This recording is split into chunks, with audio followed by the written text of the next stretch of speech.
could flatter herself with such an expectation. Surprise was the least of her feelings on this development. While the contents of the first letter remained in her mind, she was all surprise, all astonishment that Wickham should marry a girl whom it was impossible he could marry for money, and how Lydia could ever have attached him had appeared incomprehensible.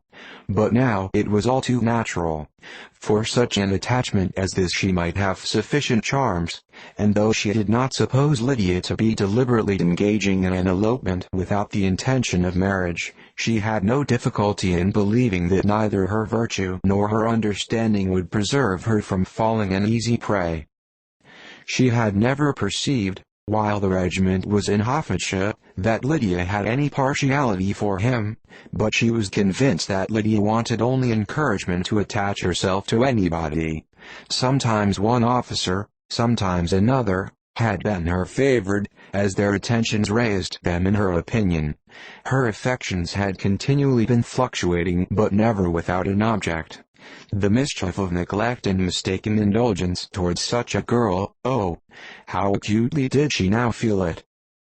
She was wild to be at home, to hear, to see, to be upon the spot to share with Jane in the cares that must now fall wholly upon her, in a family so deranged, a father absent, a mother incapable of exertion, and requiring constant attendance, and though almost persuaded that nothing could be done for Lydia, her uncle's interference seemed of the utmost importance. Until he entered the room her impatience was severe.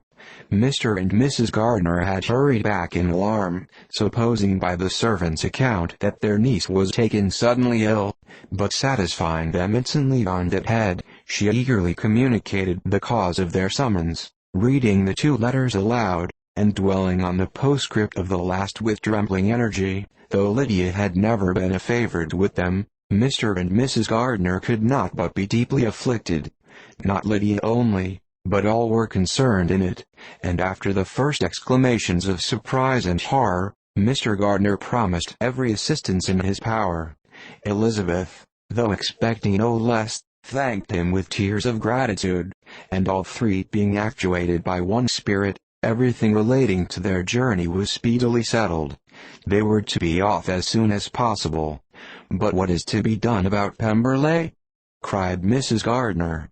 "John told us Mr. Darcy was here when you sent for us. Was it so?"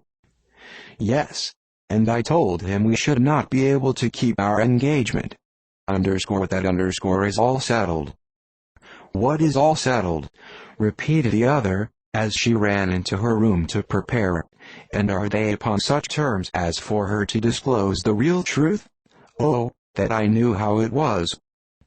But wishes were vain, or at least could only serve to amuse her in the hurry and confusion of the following hour. Had Elizabeth been at leisure to be idle, she would have remained certain that all employment was impossible to one so wretched as herself, but she had her share of business as well as her aunt, and amongst the rest there were notes to be written to all their friends at Llanton, with false excuses for their sudden departure.